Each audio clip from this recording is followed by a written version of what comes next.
Today, Hollywood seems to be having a moment. They're feeling nostalgic, or at least want other people to feel nostalgic, and it's something that's been very popular in the gaming industry. Uncharted 4's throwback Crash Bandicoot level, Homefront: The Resistance's Time Splitter 2 levels, Doom's throwback to its previous games, Modern Warfare Remastered getting more hype than the brand new Call of Duty game. It seems like the gaming industry wants to invoke the past. Many people claim that the sequelization going on in media is hurting the whole industry, but is it really? Is there an actual time where nostalgia can be beneficial? See, the thing is that the answer for both of these questions is both yes and no. It's actually very nuanced. Well, just so that we're on the same page, nostalgia is typically described as the warm feeling you get when looking at old photographs in home movies. But it can be more than that. Nostalgia comes from the Greek word nostos, or return home, and algos, or longing in English. When the word nostalgia was first coined in 1688 by medical student Johannes Holfer, being nostalgic was thought to be a disease. But of course, as we know now, it's not the case. Turns out that nostalgia isn't as bad as you might assume. Actually, studies show that nostalgia counteracts loneliness and anxiety most of the time and causes people to have hope for the future. So there's actually two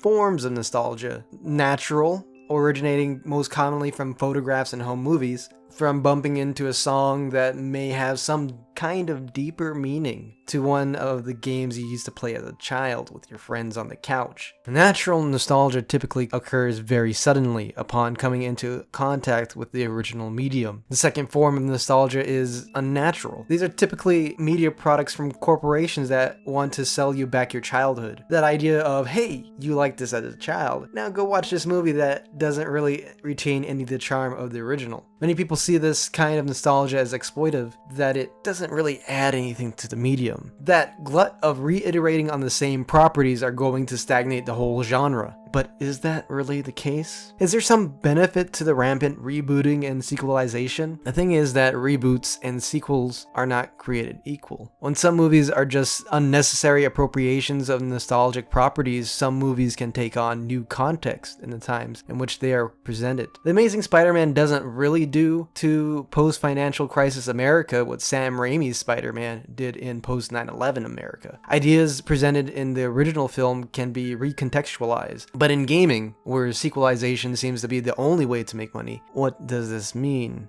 Sometimes there are games where their sequels rise above the originals upon which they are based upon, but other times quickly become the same game slopped out every single year. The recontextualizing is not something that we typically see in video games. Most reboots tend to just bring back the old game with more modern mechanics if you're lucky. But some, like the Tomb Raider reboot, shows how different modern audiences see certain types of people. Nostalgic properties that take a leave of absence as the industry looks towards more profitable genres tend to come back big and remind us what made the original so great: simplicity. Which is why I believe why people are hating on the new Call of Duty game versus the game that they've already played. Why developers are putting nods towards their original franchises. Why we are seeing the resurgence of roguelikes. Why the new Doom and Wolfenstein games exist is because there is nostalgia for simplicity. A time where progression systems were non-existent, where an upgrade was not just an arbitrary stat increase, where upgrades were an item that changed the way you played a game. In a time where big budget action video games are flooding the market, it's the look towards the past that reminds us where games used to be and puts where we are today in a new light. Times where couch co-op was king, because it's really those moments of playing games on Christmas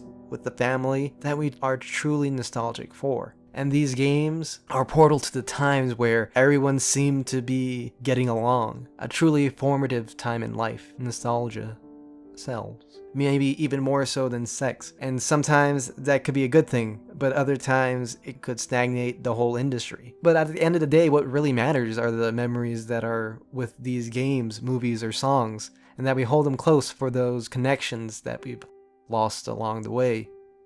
But then again, what do I know? I'm just a sponge.